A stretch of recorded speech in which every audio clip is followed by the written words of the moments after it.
to our class.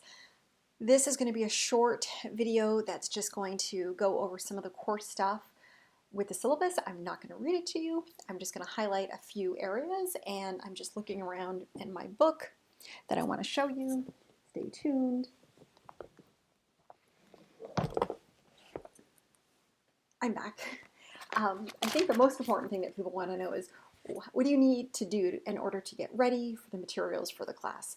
And I am going to get to that in a minute. I just almost knocked everything over on the desk getting it. But this class, Clinical Exercise Testing and Prescription, otherwise known on your schedule as Special Populations, it's a class that Dr. O and I spent a lot of time trying to look at the graduate program and figure out what are some concepts that students leave not really knowing enough about. So understanding what Dr. O teaches in cardiorespiratory function, the physiology class, the lab instrumentation class is a lot of good physiology. What we're missing is the EKG component. And I know many of you sitting in the class right now have no desire to go into a clinical setting and do EKGs and cardiac rehab, but if you tell any physician that you're an exercise physiologist, they're going to think that you know how to read an EKG, because that's really kind of how our profession grew, was fundamentally in the cardiac environment many decades ago. So even if you never actually use it, I want you to know the fundamentals of what is going on in the heart, what happens when we stress during exercise, and can you pick up and read some of those idiosyncrasies that come up. So this class is focused on how do you exercise test somebody. And in order to exercise test somebody, we need to understand how the heart functions.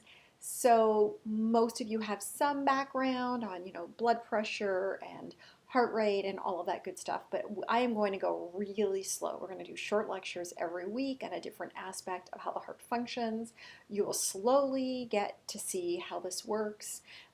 So we want you to feel comfortable if you end up in an internship in cardiac rehab, that you've seen it all before, even if you know you're not quite ready on your own to read them. So some of you come into this class already with some EKG reading. Many of you have none. So we're going to kind of start from the beginning and slowly grow on EKG reading. So by the time we're done with the semester, if we said, let's go run a stress test, you're like, okay, I think I can do this. So as you see here on the syllabus, my name is Dr. Richardson, and I am a clinical exercise physiologist. I've worked in the hospital for over 20 years as a clinician and teaching classes at Akron for about 17 years, and I'm sure you are aware of it, but they let go 200 people, the university did, and somehow they let me go my full-time job to only have me come back and teach the exact same classes, 9 credits, at a fraction of the rate. I don't know, it's probably too much information for you, but it is the craziest thing. So I'm teaching these classes to help Dr. O, because there's really no one else in the program that does the clinical portion of this. Everything we're going to do in this class is asynchronous, so we're not going to meet at a certain time. My phone number and my email is on the syllabus. You can call, you can text, you can email me. I do not mind talking, meeting virtually, chatting on the phone. I'm here to help you along the way to just get the 3 credits and move on. So that's kind of my goal, is to introduce you to EKGs, get you comfortable, and then kind of, if you're going to end up using it, that's great. If you don't, that's okay too. At least you've been exposed to them. So we don't have any set prereqs. I'm going to really teach you all the things you need to know. I'm really focusing on an exercise physiologist in the clinical realm. So if you're heading to coaching, strength and conditioning, that's great. You're still going to have people that are going to be high risk, and now you're going to understand a little bit more about how the heart functions. So I'm not going to read all this. The syllabus has a lot of really good information in it, but it's not worth me sitting here reading on the short video for you.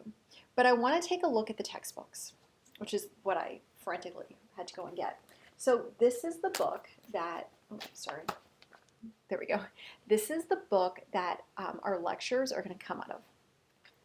I'm going to give you everything you need for the lectures. So you don't need to buy this, but if you know you're in cardiac rehab now and you want to understand more, this is the direction you're going, you want to sit for one of the ACSM clinical certification exams. This is a great book. Again, I'm going to give you all my slides, so don't worry about it, but this is the book we're using. Shel Levin is a good friend of mine. He's a professor at Eastern Michigan. He's the key author. And the other, I know them as well. They're, good exercise physiologists. This is kind of what do you need to know about how the heart works if you're coming from an exercise background. So let's look a little bit more about what we're going to do. I've got a clause on here that says COVID-19. I want you, just as I said earlier, I've given you my phone number and my email. I want you to let me know if something happens, your Wi-Fi gets turned off, your laptop's not working, disaster strikes, you get ill. Send me a message so I can amend what needs to be done. I really don't like it when students frantically reach out to me week 14 saying, help, I'm failing.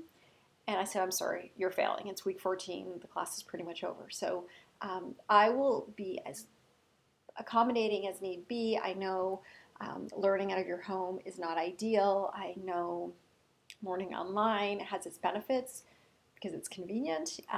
The drawback is it's really hard. You feel like you're really teaching yourself, and I don't want you to feel like that. So I'm going to give you a weekly recorded lecture just like this. And I'm using YouTube. I like YouTube because you can fast forward me. At least that's what I like to do. You can, select what speed you want my voice at. Be wary, I already speak a little fast. And you get your subtitles on there. You can usually easily access it on your telephone, whatever. So I will give you a weekly recorded lecture, and then during the week you'll have an assignment to do. The assignments are in this class not difficult. I promise you they're not difficult. A lot of them are just discussions where I'm not going to ask you to make up test questions. You'll see how that works as I go on a little bit more today. So it's definitely not a heavy class. You need to spend a couple of hours every week logged into Brightspace, listen to my recording, do the little assignment, and move on. Right? It's just going to be kind of chugging along all semester. Emailing me, I teach a lot of classes. Obviously, Akron has me teaching 3 classes, even though I lost my full-time job. But I'm also teaching classes at the University of Michigan remotely. So when Akron kicked me out the door, the University of Michigan picked me up. So I'll be teaching classes remote for Michigan. I'm also teaching classes remote for Temple, which is in Philadelphia. So I'm sharing all this with you because I want you to know I'm a real person in my home working, and I want to be available to you. So I text, put your phone name when you text me. You can email me. You can use each other on Brightspace. We have a class list. You can email all of us together and say, oh my gosh, I'm lost. What in the heck is going on? So however you want to communicate, you can. And if you don't communicate with me, that's okay too. I did originally think I wanted to make an assignment that every month all of you one-on-one had to do a Zoom Skype with me so I can make sure we're headed in the right direction career-wise, you feel okay in the class, your resume, you're all kind of ready to kind of get into the professional world. But I think because we're asynchronous, I think I can't require you to meet with me. So anyways, if you want to meet with me, that's great. I've helped lots and lots of graduate students over the years land jobs. I am very involved nationally in the world of exercise physiology, so bug me if you have questions. So anyways, in this email line, it says, in your subject line, I do like you to write the name of this class. The name of this class in my head is 680. So it's 5550 680. This is the 680 class and your last name. It doesn't really mean much to you, but it helps me in my inbox to say someone from 680, which is our kind of clinical testing class. Skip all of this stuff. I mean, you're going to read it on your own. I'm just skipping because I want to be quick. My points, they're probably going to be a little bit more points. That's kind of an estimation. I usually kind of add, subtract, depending on what everyone's doing. This is what I want to show you. So we're going to do lectures, right? So I'll make them available every Monday. We'll have assignments that are all due Sunday night by midnight. Just keep it the same. You see the whole week by midnight, upload it. And then when we do discussions, we'll do a lot of discussions. Your job is to post your thread on Wednesday and reply to other people the rest of the days. So by Sunday, they're done. So you post your first thread on Wednesday, and then all the other days of the week, you're getting on and you're asking questions, you're answering questions, you're making comments. So discussion in order to get the points, don't get mad if you don't get full points, you must create dialogue. So it's if I was a student, I need to ask question. If I own the thread, I need to rebuttal back. So don't have a thread with unanswered questions. You won't get your full discussion points. I have a lot of discussion points in this class. And then exams, easy. Open note exams, right? I'm not here to make this hard. I'm here for you to learn. So I'll post the question. You're going to find the answer, and that's okay because in the world of a hospital, we look things up all the time. So exams will be on Brightspace. They're not under a lockdown browser. They're not recorded, any of those things. It's you showing me that you understand. A lot of the exams will be written, read an article, can you write? Can you, synthesize thoughts? So really, we don't have a lot. This class is not, it's more of you just learning how to read the EKG. Okay, all of these other things, you're going to read through all of these great things that I have in here, but I think what we want to look at next is this, where is it? Here it is, our course calendar, right? So our week, our topic this week is our introduction and our assignments. Next week, I'm going to, get into the structure of the heart, in our assignment. So you're going to look at what is a topic, what is the assignment. I'm going to do a lecture here on a separate video all about exercises medicine. So stay tuned for that. That's going to be the next link, and then we'll have a discussion post. This week, we start with 2 discussion posts. So you're going to do 2 discussion posts. Very easy. Again, by Wednesday, you're going to put your threads up, and then we're going to reply after that. So as you see, we've got all of these things. Many of them you may not really know much of. I'm going to give you a lecture on what they are, and then I'll give you a little something to do. So either an assignment, or many of them are discussions.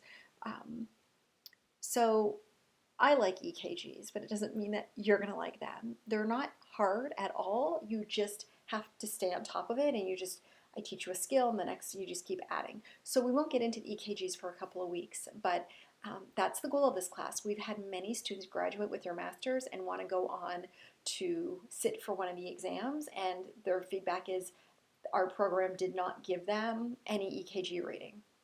So that's kind of the gist of what I'm going to give to you in this class. I have eliminated a lot of assignments that I did last spring when it was face-to-face, because I think when we're face-to-face, we move faster.